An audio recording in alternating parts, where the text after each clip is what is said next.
All right. Today we are going to see a little more of the life of Jesus. In the last study, we looked at Jesus before there was time, and we also looked into his birth, right? Much of the remainder of Jesus' childhood and even his young adulthood, um, we can only imagine. Nothing is recorded, right? His official ministry didn't begin until he was 30. Until then, he was a carpenter by trade. Um, Now there is a career change. Jesus moves from working for his earthly father to the business of his heavenly father.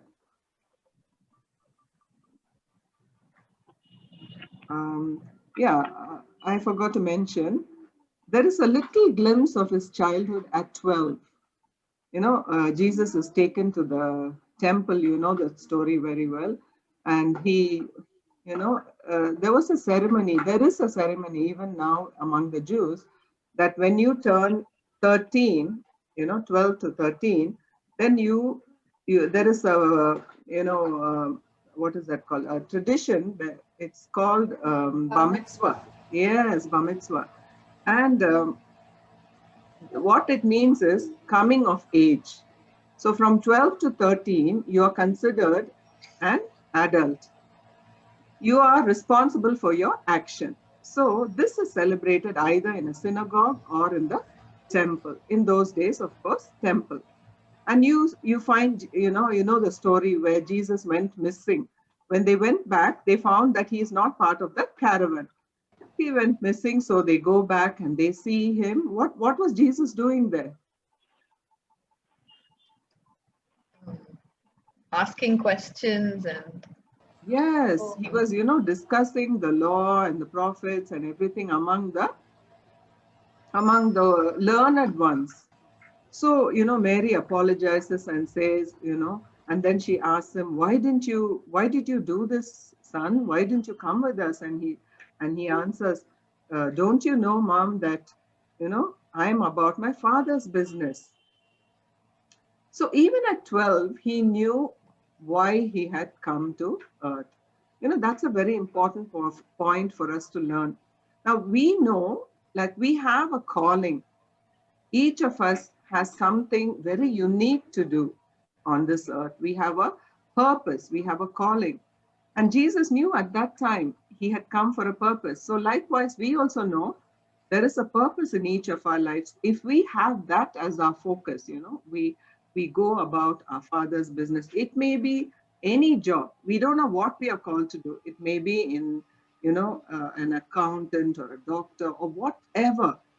But should be our focus. This is my calling. And in that, you have to be a blessing and accomplish God's purpose for your life. So Jesus, but it says in right next to that line, in Luke 2:51, he went down with them. After saying, I'm about my Father's business, it says, he went down with them and was obedient to them. See what kind of life he lived. He was obedient to his parents. Now, I want you to visualize Jesus standing in his stepfather, that is Joseph's workshop. Okay, just visualize this. He's standing there for the final time. One last time you see him sweeping up the wood shavings on the floor. One last time he's just looking back. All these memories are flooding back into his mind. So what memories must have flooded? Memories of Joseph's hand around his hand, teaching him how to use a saw, and then, Joseph saying, good job, son. And when he had finished a stool or a table, he would have looked at his son with admiration. Now, all these must have come into Jesus' mind because this is the last time he's going to do this. And then, the first picture, you see him playing with some nails. You know, many a times he would have held that nail when he was beating it down onto a table or fixing a stool. You know, he would have just held it in his hands, and he would have known that one day this nail would be driven through his hand. He would have known, right?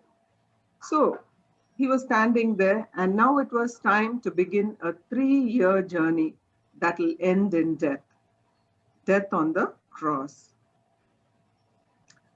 Now, instead of carving wood and making tables and chairs, he was going to shape the lives of many people.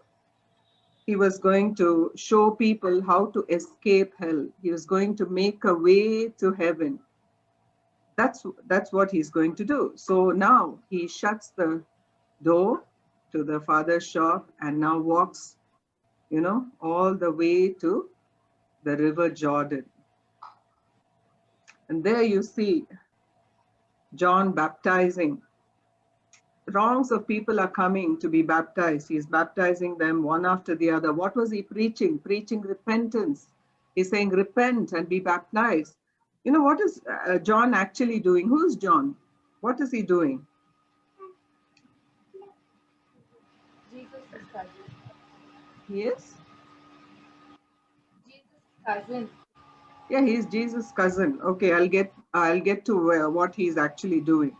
So John is there baptizing, and Jesus is also waiting among the crowd to be baptized.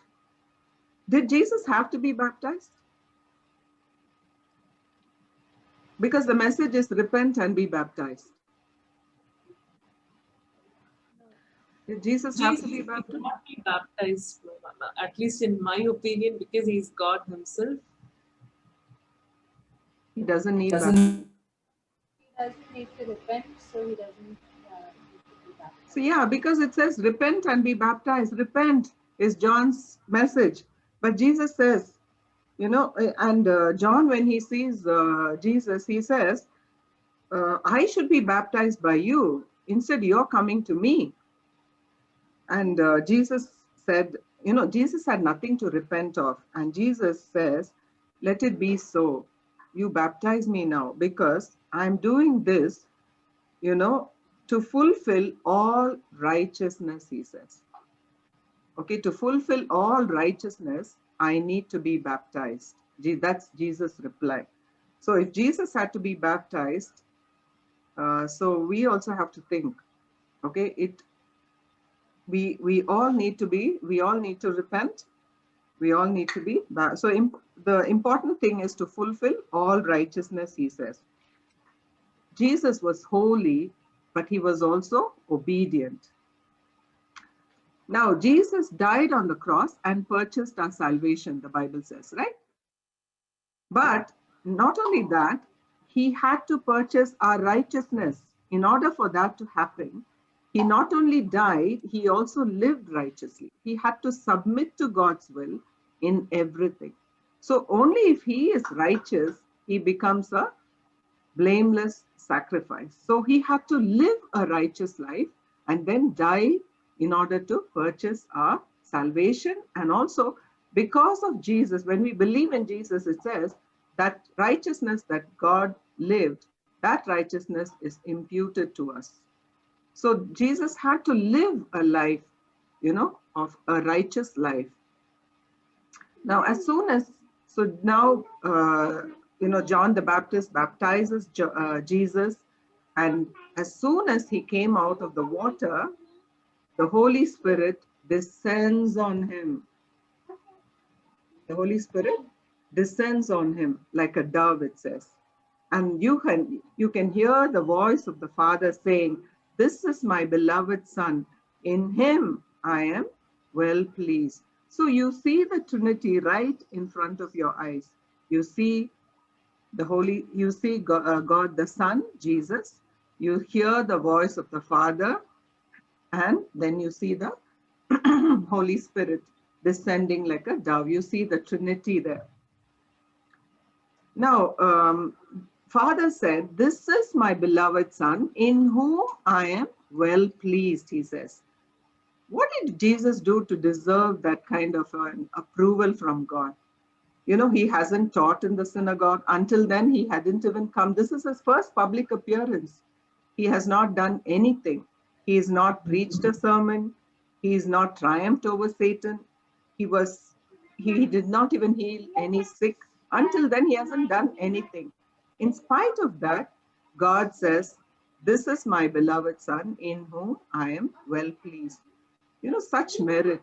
Why? Because Jesus was obedient in everything. Now, you know, from then on, you see that he will hang on his Father's every word. It says, you know, whatever I see my Father doing, I do. Whatever he says, I do. His will is my bread. You know, so many times Jesus is always living according to his Father's word. So every decision, every action will be carried out with concern for the Father's will. Okay? Only when the Father says, do this, he does it. So according to his Father's will, that would be the driving force of his life. You know, the will of his Father. The question each time he does something will be, will this glorify my Father? Okay, every day, you know, in the morning, you tell God, God, everything I say, everything I do, let it glorify your name. You know, like Jesus, he is our trailblazer, I said. So we can follow whatever he did, whatever we do or say, let it glorify my Father. Every word from our mouth should glorify his name. And do you know why John came baptizing? Any idea? Why did John come baptizing? To set the path for the Messiah. Yes, to set the path. what Yes, it that was. is his life's calling. Yes. Find out who is the Messiah. Yes, who said that? Danuka. Yes, to find out who the Messiah was. Okay? You know, I'll show you where it comes. John 1:31 says, the reason I came baptizing, first thing is, he wanted to know who the Messiah was. Second thing, the Bible says in John 1:31, the reason I came baptizing with water was that he might be revealed to Israel. That's what Pratibha said. Because he was paving a way, he was making a way for the Messiah. Once he came to know who the Messiah was, he had to point Israel to the Messiah. You know, he had to show who the Messiah was because people were waiting. And then in verse 33, it says, the one who sent me said, who sent him? God the Father sent him, said, the man on whom you see the Spirit come down from heaven as a dove and remain on him, he will baptize you with the Holy Spirit and testify he is the Son of God. So, you know, he had to show Israel who the Messiah was. That is the reason. And through this one sentence, you know that God intended Jesus to be baptized because he said, go and baptize, and the one on whom the Spirit descends. So it was God's will that Jesus should be baptized. And after, you know, he identified the Messiah, you know that John was Jesus' cousin, right? You all know, right? Yeah. John was Jesus' cousin. But we see these, you know, the two cousins together only in this this particular episode where the baptism. Any other time, you know, once he's in the jail and he asks, "Are you the one?" You know, he gets a doubt again. But then together we see only John and Jesus together in this place at River Jordan. So he shows, behold the Lamb of God. And so he points, he never ever said, you know, people were wondering at that time, was this the Messiah? Because he's baptizing. Why are you baptizing if you're not the Messiah? But he never ever pointed anyone towards him. He always said, you know, the one I'm going to baptize, I am not even worthy to stoop down and tie his thorns of his sandals, he says. So John the Baptist is so humble. He said, I must decrease and he must increase. You know, in Christian life, always point people to Christ, not to you. Don't say, if I pray, miracles will happen. If I do, something will happen. Encourage people to call on the name of Jesus. Pray for it. It's not, I'm not discouraging you to pray. Pray for them, counsel them, talk to them, but always point everyone to Christ. Go to this Jesus. He will listen to your cry. That's how we should be. Never put yourself on a pedestal, you know. Don't, like John the Baptist, point people to Christ. We must decrease, he must increase. Now, immediately after this, it says, Jesus was led by the Spirit into the desert to be tempted by the devil. You know, desert, have you ever seen a desert? Has anyone been to the Middle East or to Rajasthan or any place? It's a desolate place. You know, there are snakes, scorpions, and in those days, it says, even in this chapter when we read, there were wild beasts. So he was there. Imagine the hot condition. We've been in the Middle East. It's like 55 degrees sometimes in the desert. Very hot, very dry, and you don't see any, except in the oasis, you don't see any, greenery. Just, you know, dry bushes, and it's a desolate place. And he was there, it says, 40 days and 40 nights fasting. Have you ever wondered why Jesus had to fast? Why Jesus had to fast? He was God, he was man. Why he had to fast? Why he needed to fast? To get the revelations from heaven, Auntie. But see, he is all knowing, right? He's God.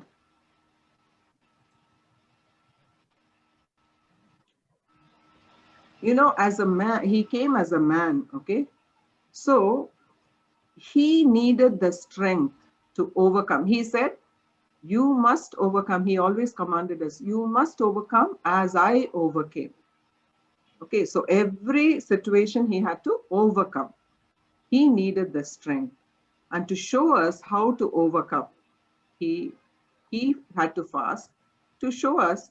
So if Jesus was led to fast, make sure that it's really important to fast. Fasting is important because it strengthens us to face what we need to face. So if he had to fast, we have to fast. And also to show that we are not controlled by our appetites.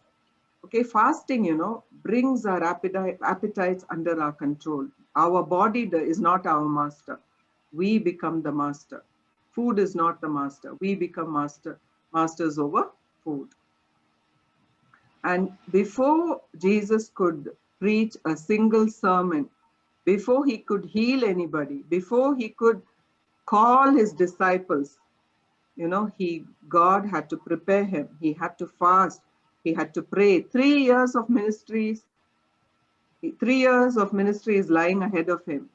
He needed to fast to prepare for that ministry.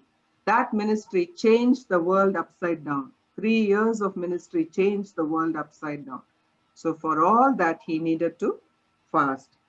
During those 40 days, he fasted, and Jesus, now it says, returned to Galilee in the power of the Holy Spirit. Matthew 4:11 says, now he's full of the Holy Spirit. He returned with power, in the power of the Holy Spirit. This anointing, Acts chapter 10 verse 38 says, this anointing of the Holy Spirit and power, what did he do? I'll read the verse. How God anointed Jesus of Nazareth with Holy Spirit and power, and how he went around doing good, healing all those who were sick, who were under the power of the devil, because God was with him. You know, the Bible clearly says Jesus, he had to be anointed by the Holy Spirit and power, and through that he healed, he delivered, he raised the dead. He did all those miracles, and in order for that, he had to fast. He had, you know, the anointing came at baptism. He had to fast to be strengthened, and all this was necessary for Jesus. And during those 40 days, when Jesus was, you know, when his flesh was really weak, you know, 40 days, how hungry he would have been. Can you imagine how weak he would have been? how thirsty he would have been. You know, the temptation of the devil was relentless. You know, he was bombarded by the devil. Now you will see how Jesus was tempted in the devil, in by the devil. You may say that how can God be tempted? Because the Bible says in James, God cannot be tempted by evil. So have you ever wondered how Jesus was tempted?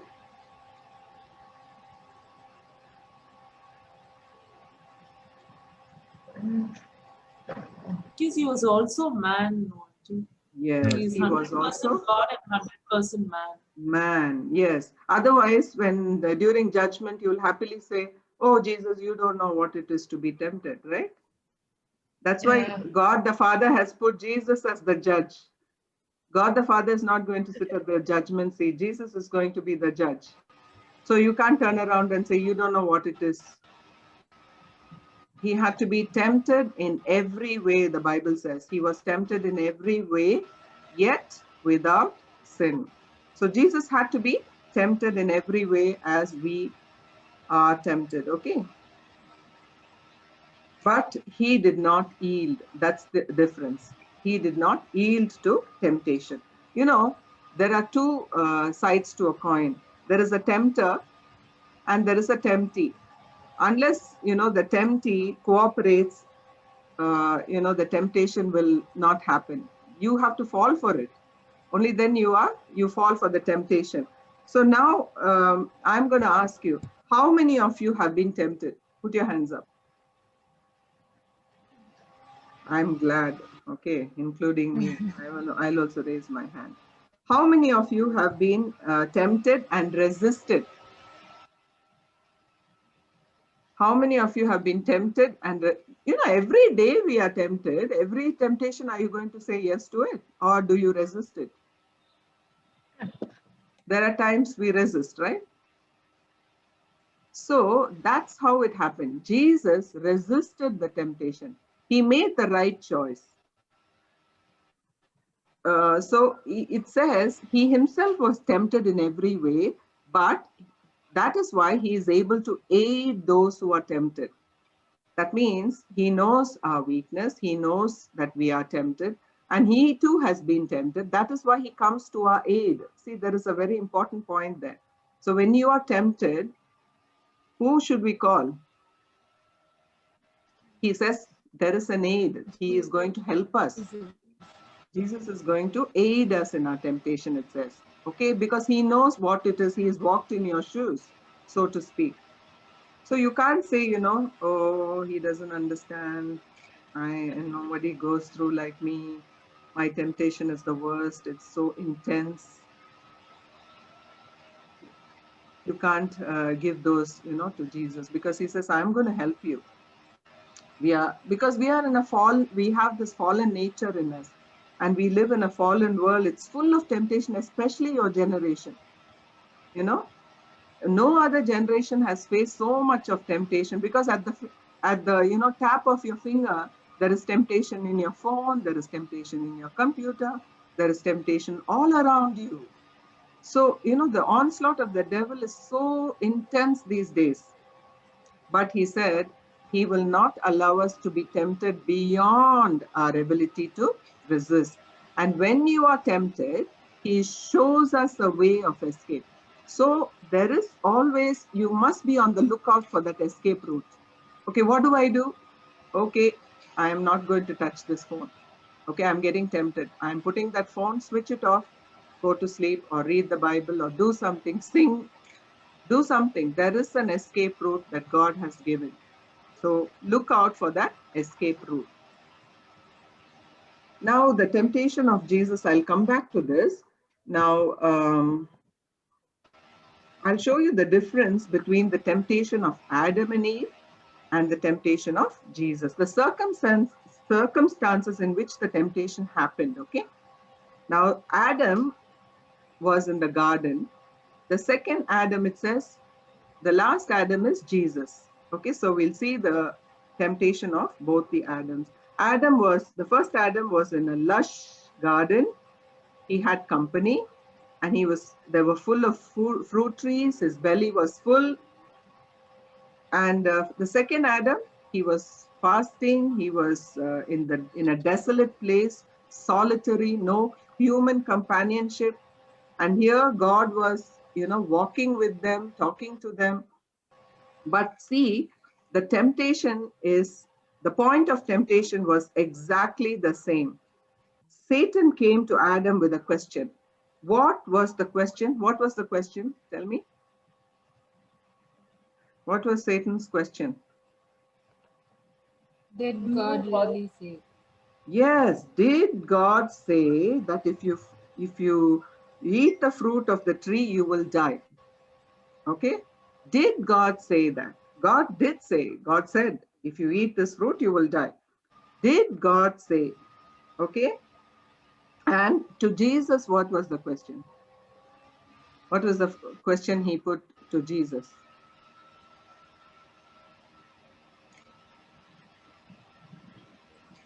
Uh, If you are the Son of God. Okay? What did God say? Just before he came into the wilderness, what did God the Father say from heaven? This is my son who I love. This Well is my pleased. beloved Son. See, Satan, what he's attacking. The statement that God the Father made, this is my beloved Son. So Satan is saying, if you are the Son of God, always, Satan will ask you a question. God would have given you a promise. I am going to bless you. I'm going to use you. I'm going to help you. And that is when the, temptation comes. Oh, I'm not able to do this. I'm not able to complete this. But God said, I will help. There, the doubt, the enemy puts the doubt. Because God has promised. And you see everything contrary to the promise. And that's when he will tell you, really, he didn't say that. Do you think he really said that? I don't think. I think you are misinterpreting his word. He will put all the doubts in your head. Whatever he said, contrary to that, you will see. But then, if you hold on, you will see your promises accomplished. So that's how the enemy puts doubts in your mind. So the first temptation, we'll go back to the previous slide.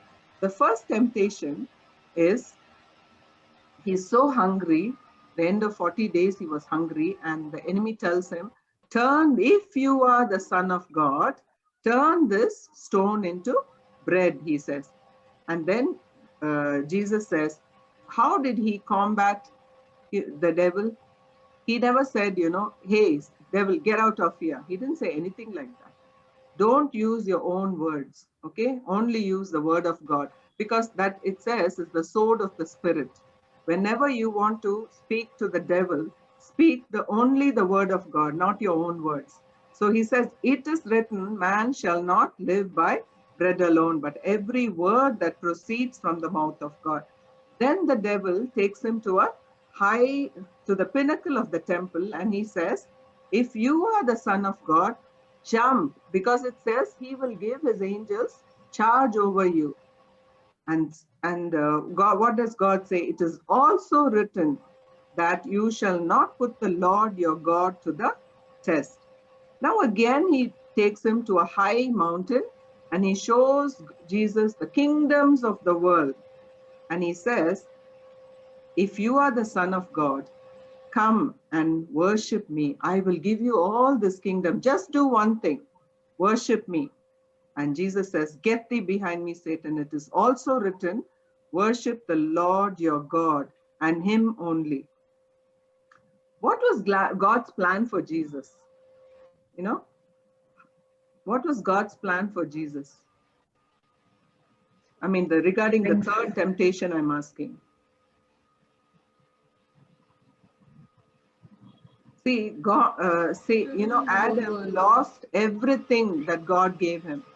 God said, rule, dominate, have dominion over the creation. And Adam lost it. Okay, Jesus came not only to give us salvation, but also to restore everything unto himself. It says his name is above every name. Okay. Now he had to restore everything lost. But what was God's plan for restoration? What was God's plan for restoration? It was through the Cross. It was through the cross.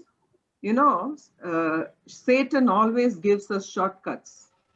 You know, he shows us a short way. You know, you copy and you pass. It's okay. Nobody will know. Shortcuts. Okay. You just have pleasure. It's okay before marriage. It's okay. A little pleasure. Nothing will happen. You don't have to wait. All this he will give shortcuts to. The real pleasure is only when you go through the proper way. Okay, but he will give you shortcuts like this. How he gave Jesus. Jesus had to restore everything, whatever was lost, including man's soul. It is only through the cross. But here, Satan was showing a shortcut. You just worship me. I'll give it to you free. I'll give you everything. See that? So Jesus had to say, get thee behind me, Satan. And then it says, the enemy got frustrated because he said, Jesus said, as hungry as I am, as humiliated as I am, and none of these things are worth my soul. You know, it says, what does it profit a man if he gains the whole world and loses his soul? Imagine if Jesus had done that. Every one of our souls would be at stake. You know, what does it profit for that little pleasure if we give up our souls, we lose our souls? What's the gain of all the things that we gather and amass? Nothing. Okay, so no sooner did Satan hear this, he ran away. He was frustrated and he left Jesus. It says until until a time. It is not forever he left. What does it actually say?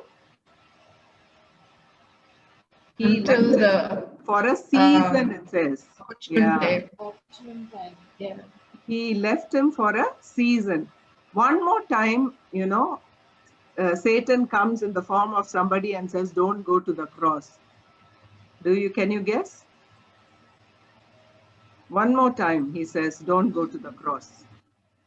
You know, Satan is trying to stop Jesus from going to the cross. How? Where? One more time.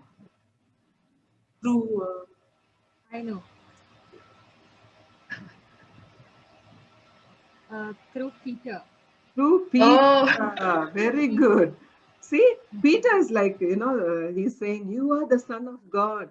And then God says, yes, flesh and blood did not reveal this to you, but my Father in heaven, he's putting, you know, he's praising Peter and he's saying, you know, flesh and blood did not reveal. Peter is so happy.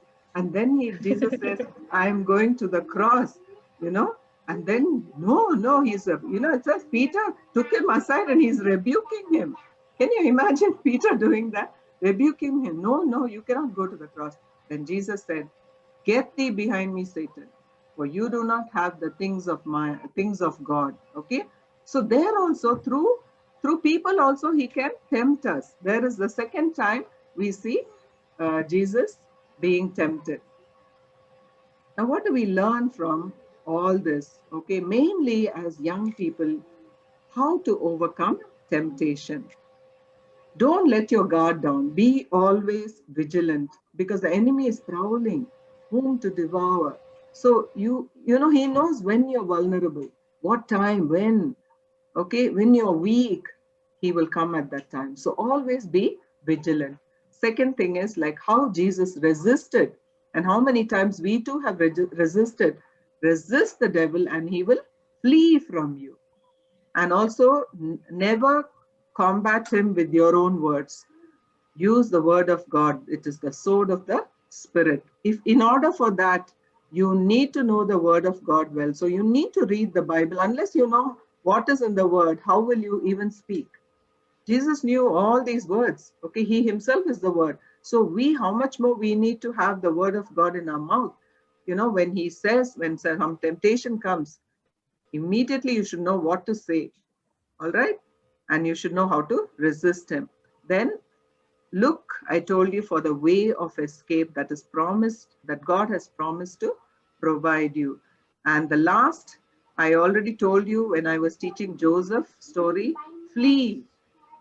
Don't stand there and say, should I see this movie or this should I not? Maybe I should. I'm so bored. No, just shut it off. Flee. Okay, when the tempted, and also don't go to places where you will be tempted. Avoid those places. So it says, flee. All right. So shall we just bow down our heads in prayer? Father God, we thank you, O Lord, for teaching us, O Father, these lessons from your own life, O God. We thank you, O Father, that you are our trailblazer. You are our example to follow. You are the one, O Father, who taught us how to live. And thank you for giving us your word, O Father. Help us to be diligent to read and to understand and to live your word, O Father. Put all these words deep in our hearts, O Father, so that we will always remember these and we will live according to your will and according to your good pleasure. In Jesus' name we pray.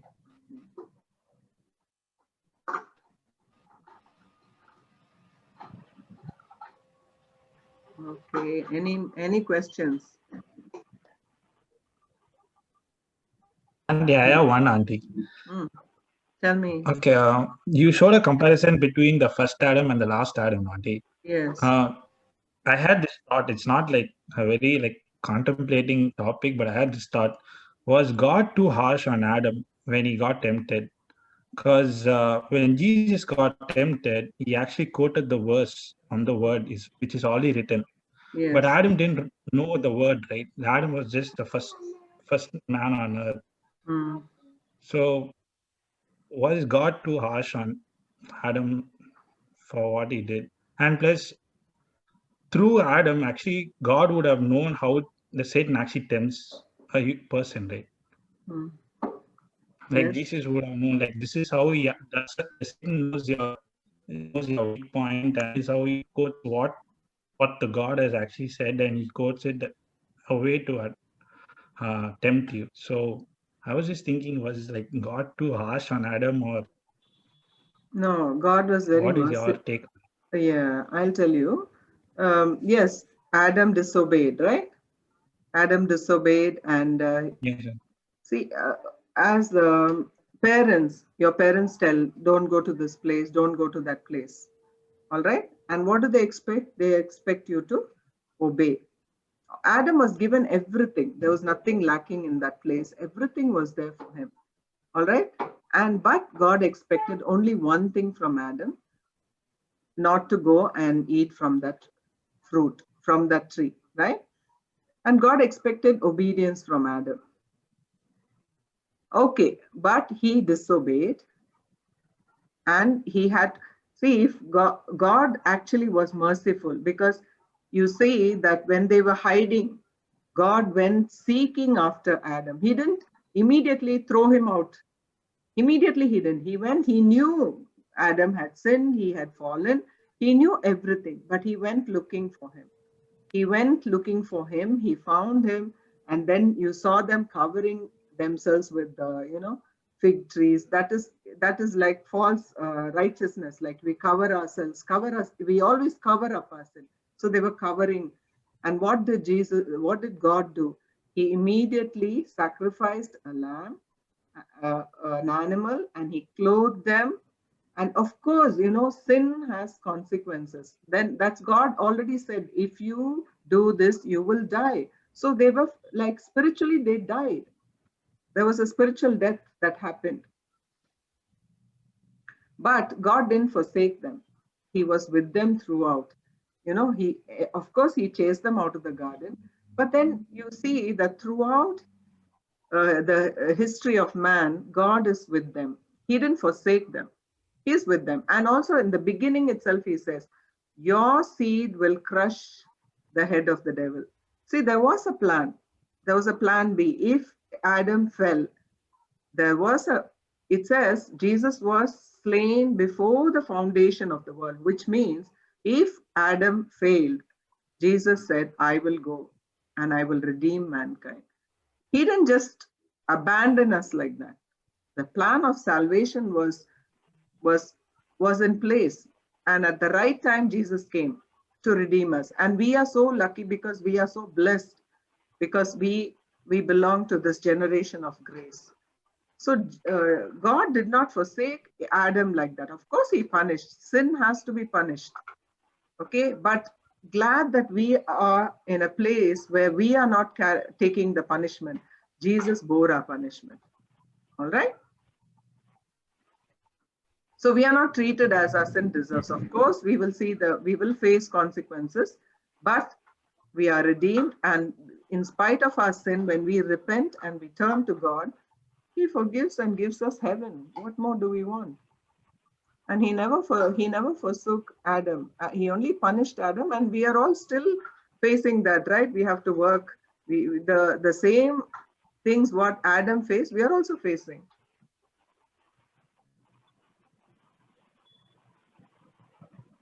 Where's Nelson now? Auntie, I'm here. Auntie, can you hear me? Okay, tell me. So it was not so harsh. You understand that? God went behind him. Yeah. Any other question?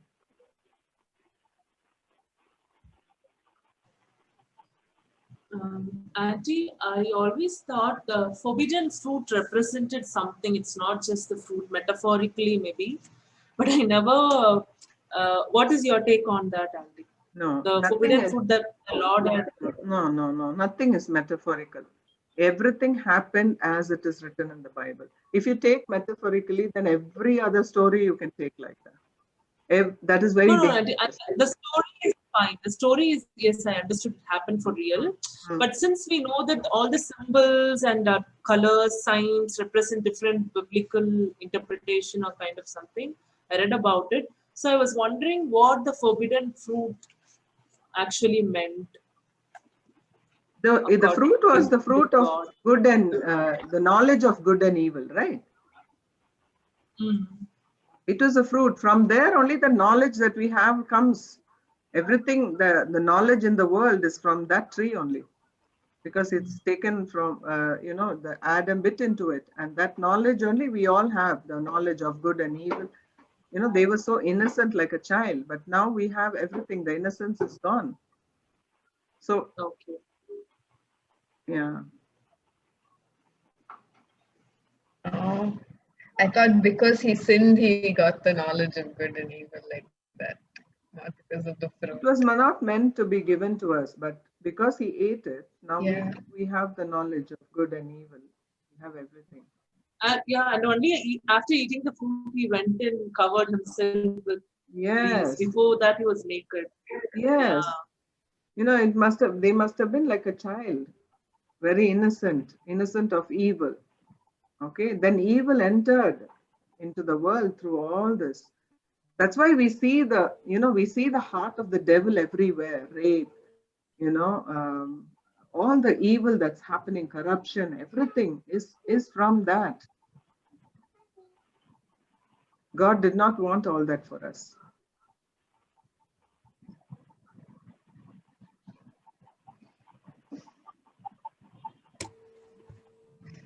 Hi, Sarah.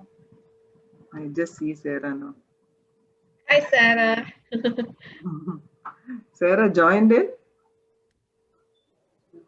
Oh, she was there. Yeah. I can't see Sarah. Sarah is off the video. Yeah.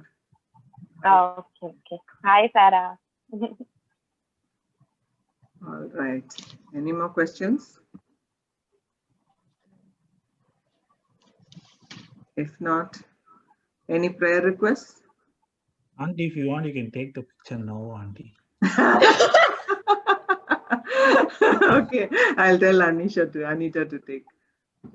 Yeah, now all of yes, us smile. Auntie, even I'm there. Okay, now smile.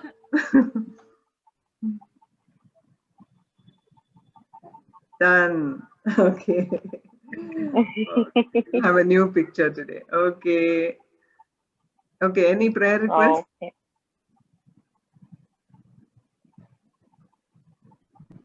All right, the same things, right? Studies and same. Okay. Yes, Auntie. Okay, so we'll see you next week, God willing. Okay, with more. Okay. Oh,